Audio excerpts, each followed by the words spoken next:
नमस्कार, बहुत स्वागत है आप सभी का। मैं हूं आपके साथ नैना यादव, लेकर हाजिर हूं हमारा खास शो इंडिया बोल रहा है। शतरंज की बाजी हो या युद्ध का हो मैदान, जीत की नींव हमेशा सिपाही ही रखते हैं, इसमें कोई शक नहीं। जब कोई सेनापति अपने प्यादों को मोहरा समझकर उनकी सुध लेना छोड़ दे तो उसकी हार तय हो जाती है, क्योंकि सेनापति सिर्फ हुक्म नहीं देता, उनका लीडर होता है। लेकिन जब सेनापति सिर्फ हुक्म देने लग जाए, मोर्चे पर लहू और पसीना सिपाही बहाने लग जाए और उनकी कोई सुध ना ले, तो सवाल जरूर खड़े होते हैं। आज अमेरिका भी यही ऐतिहासिक भूल करता हुआ नजर आ रहा है। दुनिया भर में अपनी धाक जमाने वाला सुपर पावर आज अपने ही जवानों को भूल चुका है। अमेरिका के सबसे बड़े aircraft carrier USS Abraham Lincoln पर तैनात 5009 सैनिकों की हालत किसी बुरे सपने से कम नहीं। 200 से ज्यादा दिनों से इन जवानों ने जमीन का एक टुकड़ा तक नहीं देखा। जी हां, जहाज पर बुनियादी सुविधाओं का अकाल हो चुका है। टॉयलेट्स टूटे हुए हैं, गंदा पानी है, वेंटिलेशन तक की यहां पर हालत बहुत ज्यादा खराब है और दीवारों पर जमी फफूंद और खाने पीने की किल्लत।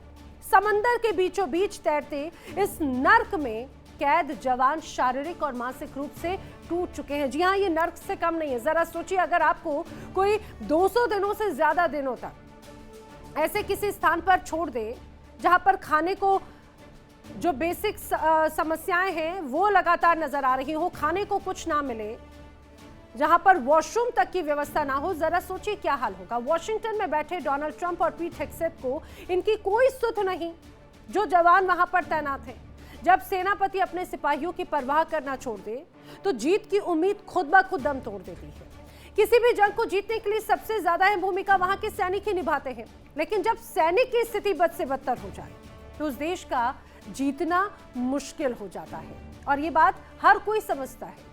आखिर अब्राहम लिंकन पर दिक्कतें क्या क्या आ रही वो भी जरा जान लीजिए। समंदर में अब्राहम लिंकन तैनात है, लेकिन सिस्टम कितना बेहाल है मैं आपको बताती हूँ। बताया जा रहा है अब्राहम लिंकन पर टॉयलेट बेहाल है, पाइपलाइन जाम हो चुका है, उस वजह से कई टॉयलेट्स प्रभावित हैं, शावर में फफूंद लग चुकी है, वेंटिलेशन की कमी की वजह से नमी है, मोल्ड की समस्या है, पानी की क्वालिटी पर बड़े सवाल है। जहाज पर पानी की सफाई को लेकर कई बार शिकायतें की गई, सप्लाई चेन चरमरा चुकी है, खाने पीने रोजमर्रा की जरूरी चीजों की कमी साफ तौर से नजर आती है, और बहरीन से सप्लाई में बैकलॉग की भी खबर है। लड़ाई शुरू होने के बाद से ही सप्लाई प्रभावित हो चुकी थी। हालात कैसे हैं? हालात क्या इसे सामान्य कहा जाए? बिल्कुल नहीं। नेवी अधिकारियों ने खुद इन समस्याओं का संज्ञान लिया। उन्होंने स्वीकार किया कि जो जवान इस दौरान इस जगह पर तैनात हैं वो भारी समस्याओं से जूझ रहे हैं, लेकिन क्या उन समस्याओं का समाधान निकला? जवाब है नहीं। सोचिए जरा, जिस सेना को जंग लड़ने के लिए भेजा गया उसके लिए सुविधाएं है ही नहीं, तो वो अपनी चुनौतियों से जूझेगा या फिर वहां पर जंग जाकर लड़ेगा? वो पानी तलाशता रहेगा या फिर हथियारों को थामेगा? व्हाइट हाउस के हुक्मरानों को तो ऐसा लगता है कि भाई वो बस ऐलान करेंगे और ईरान पर कब्जा हो जाएगा, लेकिन ट्रंप साहब को यह सोचना चाहिए कि वो तो बैठे हैं एसी वाले कमरे में और एसी वाले रूम में बैठकर खुला ऐलान कर देते हैं, लेकिन वहां जमीन पर समंदर पर क्या हालात हैं? क्या उन्होंने कभी ये जानने की कोशिश की? नौसैनिक भी इंसान है, क्या उन्होंने ये समझने की कोशिश की? उनकी सुविधाओं का भी ध्यान रखना होता है, क्या उन्होंने इसका इल्म तक लिया? अब जब अमेरिका में लोग विरोध करने लग गए, तब जाकर पेंटागन ने एक प्लान तैयार किया, तब जाकर उनके कानों पर जू रेंगी। प्लान बना रहा है कि भाई अब्राहम लिंकन के बदले कोई और जहाज एक तरह से वहां पहुंच जाएगा। इतने लंबे वक्त के बाद में जब लोगों ने आवाज उठाई, तो जहाज अब्राहम लिंकन की जगह कौन सा लेने वाला है, उसकी क्या खासियत है वो भी जान लीजिए। अब लिंकन पर थकान की मार और रूजवेल्ट पर सारा कार्यभार दिए जाने की बात कही जा रही है। यूएसएस थियोडोर रूजवेल्ट अमेरिकी नौसेना का परमाणु संचालित एयरक्राफ्ट है। यूएसएस थियोडोर रूजवेल्ट को यूएस में द बिग स्टिक कहा जाता है। थियोडोर रूजवेल्ट में 2 वेस्टिंग हाउस A4W परमाणु रिएक्टर, बगैर ईंधन भरे ये असीमित दूरी तक चल सकता है, समंदर में वर्षों तक घूम सकता है। इस पर करीब 5000 से ज्यादा अमेरिकी नौसैनिक और मरीन तैनात रह सकते हैं और इसका अगर उड़ान डेक की बात करें तो लगभग 4.5 एकड़ में फैला हुआ इसका उड़ान डेक है। ये पोत करीब 90 फिक्स्ड विंग विमान वाला है, हेलीकॉप्टर ले जाने में सक्षम है। इस पर F-35 विमान और F-16 जैसे फाइटर जेट्स भी मौजूद रहते हैं। कई के अत्याधुनिक स्ट्राइक फाइटर जेट और सर्विलांस विमान तैनात रहते हैं। डिफेंस के लिए सी स्पैरो मिसाइलें और फलांग्स CWS तैनात हैं। रोलिंग एयरफ्रेम मिसाइल लॉन्चर्स जैसे उन्नत एयर डिफेंस तैनात हैं। लेकिन यूएसएस थियोडोर रूजवेल्ट को अमेरिका की बड़ी ताकत के तौर पर देखा जाता है, जिसे 1986 में नौसेना में शामिल किया गया था और खाड़ी में 1991 से लेकर आतंक के खिलाफ कई सैन्य अभियानों में रूजवेल्ट शामिल रह चुका है। और अभी तो सिर्फ और सिर्फ अब्राहम लिंकन के बारे में मामला सामने आया है, जबकि 20 युद्धपोत और 2 एयरक्राफ्ट कैरियर्स भी पिछले 6 महीनों से तैनात हैं। लगभग वही हाल उस जगह पर भी है। तो क्या अमेरिका अब लंबी जंग के मूड में नजर आता है? क्या अमेरिका खतरनाक प्लानिंग कर रहा है? क्या अमेरिका भी और समय तक ओमान और स्ट्रेट ऑफ हॉर्मुज में मौजूद रहेगा? और क्या अमेरिका को अपने सैनिकों की कोई परवाह नहीं है? करेंगे चर्चा खास मेहमानों का पैनल जो मेरे साथ कनेक्ट हो रहा है। सबसे पहले आपको उनसे मिलवा देती हूँ। मेरे साथ में रक्षा विशेषज्ञ रिटायर्ड लेफ्टिनेंट कर्नल जय सोढी जी कनेक्टेड हैं।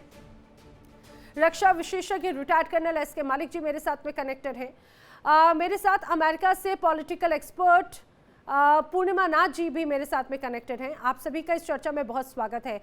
मैं सोढी साहब आपसे इस चर्चा की शुरुआत करना चाह रही हूँ। मुझे जरा बताइएगा, किसी भी जंग में किसी सैनिक का मनोबल क्या मायने रखता है सर? वो भी खासतौर से ऐसी जंग जो बड़ी लंबी रूप में देखी जा रही हो, महीनों तक चल रही हो, मैं दिन भी नहीं हफ्ते भी नहीं महीनों तक चल रही हो, और कितने वक्त तक चलेंगी, कितने महीनों तक चलेंगी, उसका कोई ओर छोर नजर नहीं आ रहा हो। ऐसे में उनका मनोबल क्या मायने रखता है?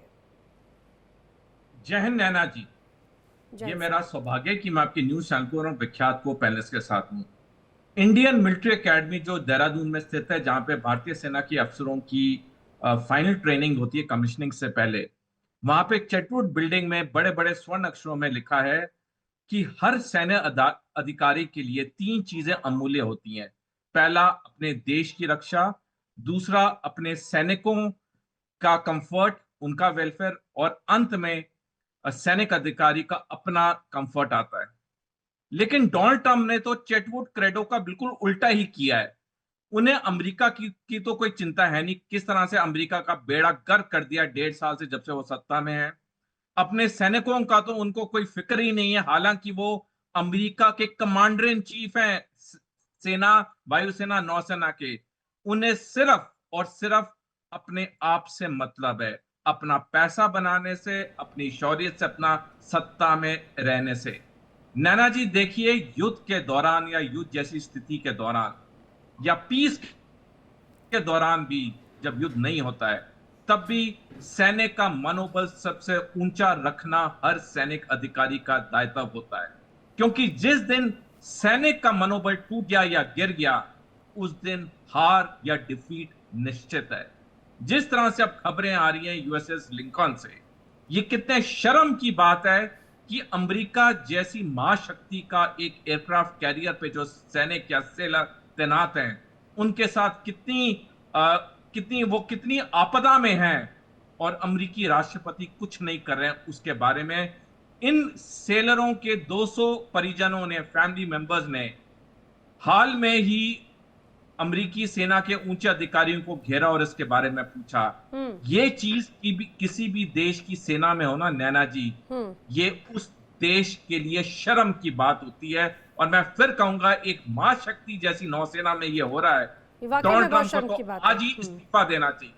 बिल्कुल सर, ये बहुत शर्म की बात हो जाती है। अच्छा, मुझे एक बात बताइए पूर्णिमा नाथ जी, अमेरिका तो अपने आप को सुपर पावर कहता है, बड़ी ताकतों की बात करता है, और यही तो सारी खास चीजें हैं जो अपने आप को मजबूत बनाने की कोशिश कर रहा है। क्या डोनाल्ड ट्रंप, पीट हेगसेथ या दुनिया की सबसे बड़ी ताकत इस आधार पर जंग लड़ने की तैयारी कर रही है, जहां पर अपने ही जो सैनिक हैं उनको भुला दिया गया, या ये कहा जाए भुला दिए गए थे?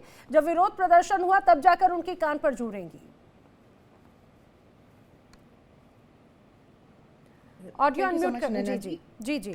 नमस्ते, जय हिंद। पहली बात तो ये है कि नन्ना जी, ये जो क्वेश्चन आपने पूछा ना, ये बहुत कोर में जाता है। यहाँ पे हो क्या रहा है? थोड़ी दिन पहले ये क्वेश्चन हो रहा था कि डोनाल्ड ट्रम्प शायद बूट्स ऑन द ग्राउंड नहीं करेंगे, इन द सेंस दैट यहाँ पे बॉडी बैग्स नहीं आना है, इसीलिए एयर पावर में, नेवल ब्लॉक में जो भी हो सकता है करेंगे। लेकिन अभी ये क्लियर हो चुका है, first set of air firing, उसके बाद नेवल ब्लॉकिंग, उसके बाद थ्रेटनिंग, उसके बाद टेरराइजिंग, उसके बाद उससे पहले ऑब्वियसली किलिंग द लीडर्स, कुछ भी नहीं हुआ। ईरान सबको लग रहा था कि ईरान खड़े भी नहीं हो सकता था। 2 दिन क्या, 7 दिन क्या, 10 दिन क्या, अभी 5 महीना खत्म हो गया। अभी ये जो सिचुएशन है, जो पहले कर चुके हैं अभी ये रिपीट कर सकते हैं। बट आपको याद दिला दूं, यहाँ पे भी सिचुएशन बदल चुकी है, बिकॉज हमारे यहाँ पे भी जो SPR है, जो स्ट्रेटेजिक पेट्रोलियम रिजर्व है, वो 2 हफ्ते की बची हुई है। वो लास्ट वीक का रिपोर्ट है एक्चुअली। ऊपर से आप देखिए, थार्ड और पेट्रियट इंटरसेप्टर की बात करेंगे तो उसका जो प्रोडक्शन साइकिल है, इनका बॉटल नेक आप 5 ईयर्स लगा सकते हो, 3 to 5 ईयर्स लगा सकते हो। कोई भी प्रोजेक्ट आप ले लीजिए, आपने अगर मिनिमम नंबर भी ले लिया उसमें, आपने आप अगर प्रोजेक्ट मैनेजमेंट किए हो पहले, आपको पता है कि 20% आपने उसमें ऐड करनी है, इधर कॉस्ट ऐड करनी है, टाइम ऐड करनी है, there is some issues will be there. So 5 साल कहना, इट्स नॉट एग्जेजरेशन। तो ये बॉटल नेक अभी है। तो अभी थोड़ी दिन पहले जो ये रुका हुआ है बोल के कि लॉकड एंड लोडेड, उसके बाद रुक गए, there is a reason for it, because हमारे पास एम्यूनिशन है ही नहीं। आप कितने बार ईरान को खत्म कर दोगे? This is exactly what president Trump said. तो मुझे नहीं लगता कि प्रेसिडेंट ट्रम्प ईरान में अटैक करना बंद कर देंगे। लेकिन तभी ये इश्यूज जो आप बोल रहे हो कि अपने सैनिकों को बुला देना, यहाँ पे तो और गंदी चीज चल रही है। पहले तो नंबर ऑफ सैनिक, जो डेथ काउंट है उसमें भी खेल चल रही है, उसमें भी पॉलिटिक्स चल रही है। 14 वर्सेस 18, वो पेंटागन ने उस नंबर को डाउनग्रेड करके साइड से भी निकाल दिया था। उसके बाद जब फैमिली ने प्रोटेस्ट किया, तब उस 4 सैनिकों का नाम लिखा हुआ है किसी और different page में, things like that. So this is happening in our country, unfortunately. Morale is down and nobody wants this war. लेकिन जो पावर में बैठे हुए, unfortunately, हमने भी उनके लिए वोट किया था। हमें पता नहीं था कि वो झूठ कह रहे थे हमें, इसीलिए हमसे गलती हो गई है कि we have been taken advantage of. We have been lied to. We have been led to believe that they are going to do the right thing for the people. ये नया युद्ध शुरू करके अमेरिका के लोगों के पीछे टारगेट लगा के क्या मिलने वाला है? उनको पावर में रहना है। लेकिन पूर्णिमा नाथ जी, बड़ी बात तो ये हो जाती है कि क्या ये पहली बार हो रहा है? मैं इसका जवाब मालिक साहब से लूं, लेकिन अपने दर्शकों को बता दूं, मिडिल ईस्ट मामलों के जानकार नदीम अहमद जी भी मेरे साथ चर्चा में जुड़ चुके हैं। आपका भी बहुत स्वागत है। लेकिन एसके मलिक साहब, ये वाला जो बर्ताव अभी नजर आ रहा है, क्या ये पहली बार है अमेरिका की तरफ से? अमेरिका सुपर पावर कहता है, लेकिन खासतौर से जिस जंग को आगे बढ़ाने का जिम्मा जिन सैनिकों के ऊपर है, उनको क्या मरने के लिए नहीं छोड़ दिया गया? सिर्फ हवाई लूटने के लिए है क्या? खासतौर से अगर बात की जाए अमेरिका की जो तमाम पीठ एक्सेट हो, या फिर वहां के जो राष्ट्रपति हैं, या जो भी उनके ऑफिशियल्स हैं। नैना जी, सभी मेहमानों को नमस्कार, आपके दर्शकों को भी। देखिए, ये जो खबरें आ रही हैं, जो आपके इंट्रोडक्शन से मैंने जितना कंक्लूड कर पाया, सच में ये दुखदायक है। कोई कंट्री अगर अपने देशवासियों, अपने सैनिकों की, चाहे वो जिस आम के हों, और उनके परिवारों की देखभाल नहीं कराता है, वो देश रसातल में जाता ही जाता है। टाइम कितना लगेगा, ये बात सोचने की होती है। देखिए, मैं आपसे एक छोटा सा एक सेंटेंस शेयर करना चाहूंगा कि जब मैं स्टूडेंट लाइफ में था, तो मैंने एक बहुत अच्छा आर्टिकल पढ़ा था, जो बेसिकली इंडियन एयरफोर्स के बारे में था, और उसका टाइटल मैं आपसे शेयर करता हूँ। टाइटल ये था कि लड़ते नहीं विमान, लड़ते हैं जवान। और यही बात पूरी दुनिया में जिस दिन से युद्ध शुरू हुए हैं, या युद्ध की हिस्ट्री है, मिलिट्री हिस्ट्री में पूरा रिकॉर्ड अवेलेबल है, डे 1 से ये बात पूरी पराकाष्ठा पर रहती है कि जिस देश की सेना मोटिवेटेड रहती है और वेल इक्विप्ड रहती है, उस देश की जवान, उसके पास अगर इक्विपमेंट की भी कमी है थोड़ी बहुत, तो वो देश की जो आपकी जवान, जो वहां की सेना है, वो विजयी होकर लड़ती है। और ये जो आज हम देख रहे हैं कि बेसिक जो सुविधाएं हैं एक सैनिक को चाहिए अपने आप को तैयार रखने के लिए, मोटिवेट मोटिवेट से पहले तैयार, उसके बाद मोटिवेट। जब उसको तो उसके लिए भी अगर इन चीजों की कमी पड़ रही है तो मुझे लगता है कि यूएस की डिफेंस फोर्सेज है, पीट हेग्सेट साहब है, या उनके जो भी सेंटकॉम के जो बॉस हैं, उनको इस पर सीरियसली ध्यान देना चाहिए। क्योंकि अगर उनके लोग लंबी लड़ाई में, जैसा कि दिख रहा है, ये ऑपरेशन लंबा खींचने की उम्मीद है, और मुझे नहीं लगता कि ये इतनी जल्दी खत्म होने जा रहा है, क्योंकि जिस तरह से जियोपॉलिटिकल पे चीजें बच रही हैं और नई नई चीजें रोज सामने आ रही हैं, अटैक पर अटैक हो रहे हैं, और दोनों के दोनों जो संकरे रास्ते हैं उनको बंद करने की कोशिश हो चुकी है। तो इन चीजों को देखते हुए मुझे नहीं लगता कि अमेरिका इस टाइम से विड्रॉ करेगा वहां से, या कोई ऐसी संधि को वो मानने के लिए बाध्य होगा जो कि उसके हाथ से पूरा मिडिल ईस्ट को निकाल दे। और अगर ऐसा सीन है तो जाहिर सी बात है वहां की मशीन के पीछे, the man behind the machine, और उसके जो पायलट्स हैं और उनके सारे पूरी वार मशीनरी है, तो उसके लिए जो ह्यूमंस हैं, वहां के जो सोल्जर्स हैं वहां के, उन सोल्जर्स को अगर वो मोटिवेट नहीं रख पाएंगे या उनका ध्यान नहीं रख पाएंगे, तो ये अमेरिका को डायरेक्टली तो इनडायरेक्टली इसका भुगतान करना पड़ेगा। ठीक है जी सर, देखिए भुगतान करने की तो तैयारी मुझे लगता है कि शायद अमेरिका भी मन बनाकर बैठा है। शायद यही वजह है कि अब अब्राहम लिंकन की जगह थियोडोर रूजवेल्ट को अगर लेकर आने की तैयारी की जा रही है, तो शायद वही लंबी एक जंग की बात है। लेकिन नदीम अहमद जी, लंबी जंग आखिर कितनी लंबी होगी, क्या इस पर कोई रणनीति है?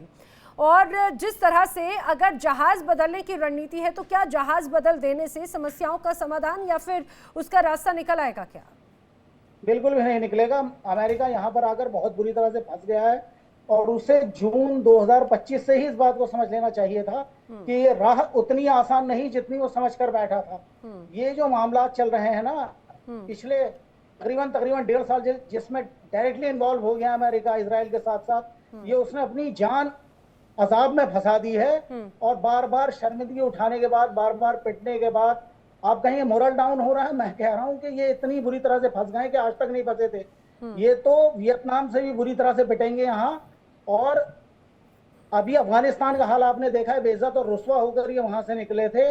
अमेरिका अपनी साख लगातार खराब कर रहा है, और वो ये सोच रहा था कि ईरान को दबाकर वो इधर जो एक धुरी बन रही थी तेहरान और बीजिंग और ये मॉस्को वाली, इसको कमजोर कर देंगे हम। यहाँ पर ये बहुत बुरी तरह से आकर फंस गए, और ये उस झंझाल में फंस गए हैं कि इनसे ना उगले बनेगा और ना निगले बनेगा। और अभी कुछ ही दिन के बाद उन्हें साबित भी करना है अपना मिड टर्म इलेक्शन, उसमें आप देखिएगा कि कितनी बदतरीन शिकस्त होगी डोनाल्ड ट्रंप की। और मैं समझ नहीं पा रहा हूं कि उनके मुशीर कौन है, उन्हें लगातार समझाना चाहिए कि आप इससे हाथ खड़े कर लें, ये आपकी लड़ाई है ही नहीं। आप तो जबरदस्ती उकसा कर आपने दुनिया को हॉर्मुज बंद करवा दिया। ईरान कभी भी हॉर्मुज को बंद नहीं करता, लेकिन अमेरिका ने इतना उकसाया, बेवजह का बम्बार्डमेंट किया और नौबत नहीं। लेकिन नदीम अहमद जी, कई तो रिपोर्ट्स ये भी कहती हैं कि भाई ईरान को बहुत अच्छे से पता था कि ईरान के पास में जो मास्टर स्ट्रोक है वो स्ट्रेट ऑफ हॉर्मुज है।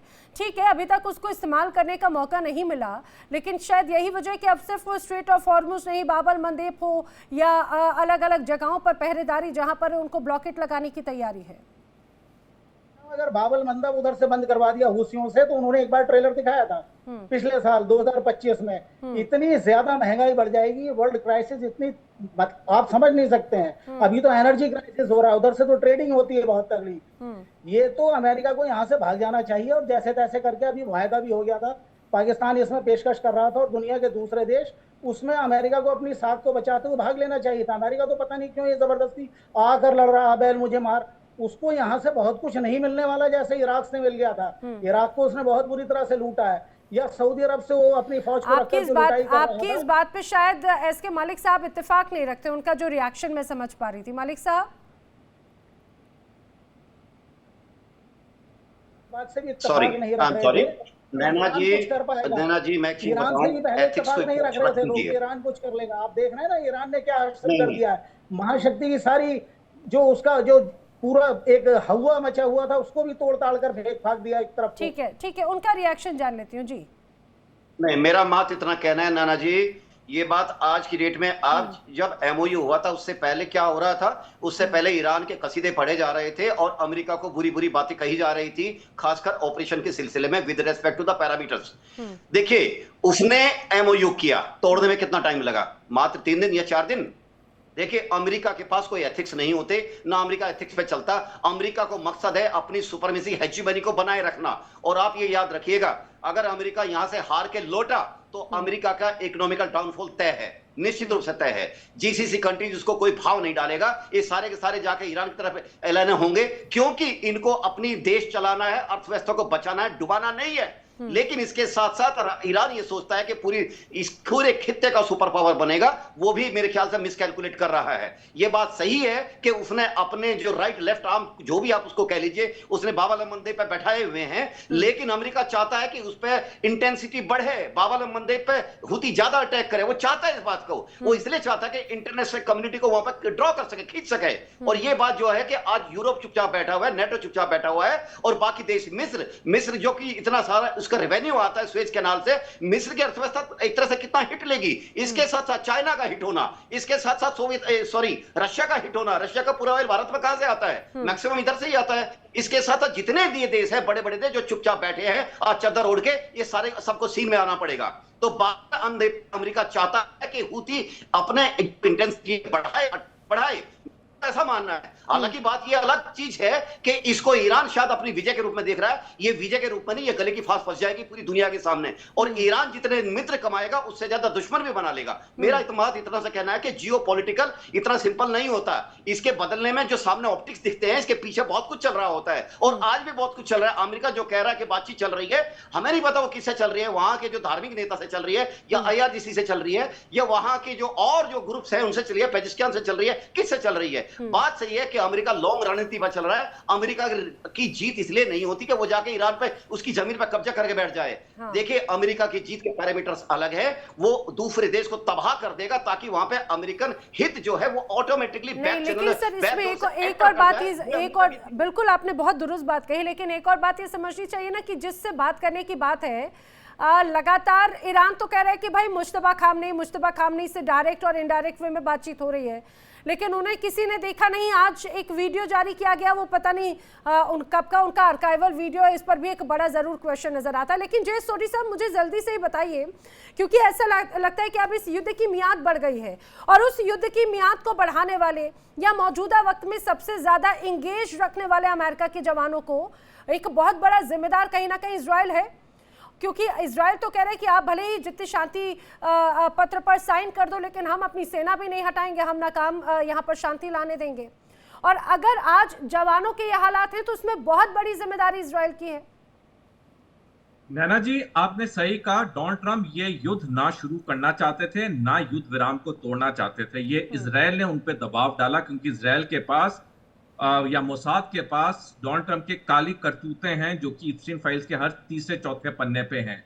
और यही कारण था कि डोनाल्ड ट्रंप को पहले ये युद्ध करना पड़ा और फिर युद्ध विराम को तोड़ना भी पड़ा।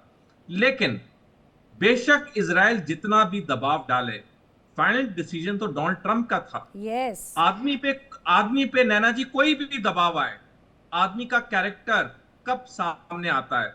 जब वो दबाव के बावजूद सही निर्णय लेता है। क्या डोनाल्ड ट्रंप का ये अमेरिका को युद्ध में झोंकना इजराइल के कहने पे या उसको ब्लैकमेल करने के कहने पे, क्या वो सही डिसीजन था? कतई नहीं। आप देखिए, जितने भी अमेरिकी सैनिक मारे गए, हालांकि आंकड़े अब तक पूरी तरह से क्रेडिबल नहीं है, कोई 13 कह रहा है, कोई 30 कह रहा है, कोई 300 कह रहा है, ये तो वक्त ही बताएगा। लेकिन जिस तरह से अमेरिकी सैनिक मारे गए, जिस तरह से अमेरिकी संपत्ति को बर्बाद हुआ, जितना अमेरिकी इकोनॉमी को हिट हुआ है, जितनी दुनिया को चपेट लगी है, आप भारत का ही देख लीजिए। भारत के कुछ नागरिक थे जो युद्ध के वक्त बड़े खुश हो रहे थे कि इस्लामिक देश पे हमला हो गया, अरब देश पे हमला हो गया। इसी युद्ध ने भारत को, जो तीसरी बड़ी अर्थव्यवस्था थी, आज 6ठी पोजीशन पे लाके खड़ा कर दिया है। कितनी हमको दिक्कत हुई युद्ध के दौरान, सारे जानते हैं। तो देखिए, दुनिया का कोई देश को ट्रंप की बेवकूफी ने छोड़ा नहीं है। और जैसे मैंने कहा, फाइनल डिसीजन इंसान के खुद का होता है। दबाव सबके आते हैं, लालच सबको आता है, लोभ मोह माया सबके सामने होती है, लेकिन इंसान का कैरेक्टर तब आता है जब वो डिसीजन लेता है। और डोनाल्ड ट्रंप इस चीज में पूरी तरह फेल हो गए हैं। मैं इजराइल को बिल्कुल जिम्मेवार नहीं ठहराता हूं, मैं पूरा ट्रंप को जिम्मेवार ठहराता हूं। हाँ, देखिए, जिम्मेदारी तो डोनाल्ड ट्रंप की है, इसमें कोई शक नहीं। लेकिन अच्छा पूर्णिमा नाथ जी, ऐसी क्या मजबूरी है? इसमें कोई शक नहीं कि इजराइल हमेशा से बहुत बड़ा इन्फ्लुएंस करता रहा है अमेरिका की राजनीति को, अमेरिका के डिसीजंस को, लेकिन ऐसा एक डिसीजन जिसमें सिर्फ नुकसान ही नुकसान है। इमेज का डेंट होना, अपने सैनिकों का नुकसान होना, बड़ी अर्थव्यवस्था को डैमेज होना, ना सिर्फ देश की इमेज को डेंट होना बल्कि खुद डोनाल्ड ट्रंप की इमेज भी इस दौरान बड़ी डेंट हुई। लेकिन फिर भी दोस्ती ज्यादा जरूरी नजर आती है या कोई और मजबूरी है? हमें एक चीज समझना चाहिए, डोनाल्ड ट्रंप यहाँ पे क्या किया है। वो सेकंड टर्म में आए हैं, लेकिन बार बार कहते रहा है हमें कि वो थर्ड टर्म में चल रहा है, क्योंकि वो उनके हिसाब से 2020 इलेक्शन उनसे चोरी हो गई थी। और एक समय में मैं उसको बिलीव किया था, लेकिन आज जो सिचुएशन है, एक साल पहले अभी अगर पूछते मुझे, मैं भी बोलती थी कि मुझे डाउट है। But at the end of the day मैंने उसके बाद सारे इंफॉर्मेशन निकाल के अभी मुझे सॉलिड डाउट है कि वो उन्होंने कैसे ये प्रोपागेंडा फैलाया था और लोगों के बीच में एक डाउट फैलाया था कि 2020 election was stolen and he lost it and that's why he actually came. हमारे जैसे लोग उनको दूसरी बार तीसरी बार उनको अपॉर्चुनिटी दिया है और वो पोजीशन में आए। पोजीशन में आने के बाद उसको खत्म करना चाहिए था, लेकिन हुआ नहीं। So he kept saying he won 2020 and this is his third term. उसके बाद आपको याद दिला दूं, he kept pushing Trump 2028 hat White House से प्रमोट कर रहे, उनके जो स्टूजेस है वो प्रमोट कर रहे। इसका मतलब क्या हुआ?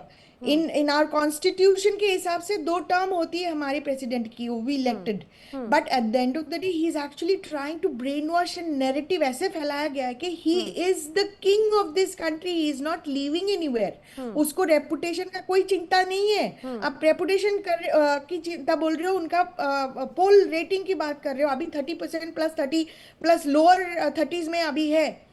It's amazing situation. देन हमें इसको एनालाइज करना चाहिए, ग्लोबली उसको एनालाइज करना चाहिए कि इस बीच में 18 मंथ्स में क्या क्या हुआ है। हमारी कांग्रेशनल ब्रांच जो है खत्म हो चुके हैं, they can't make any decision at this point of time. Separation of power जो है वो अभी है नहीं, it has been completely decimated. और उसके बाद आप जस्ट जुडिशियल पावर को देख लीजिए, वो most of the decisions is for the president Trump. अभी इनके पास ज्यादा पावर है than before. In 18 months media consolidation आप देख लीजिए, अभी जो मीडिया है यहाँ पे literally everything has been taken over. अगर कोई मीडिया उनके खिलाफ बोल रहे, उनको डराया जा रहा है, धमकाया जा रहा है।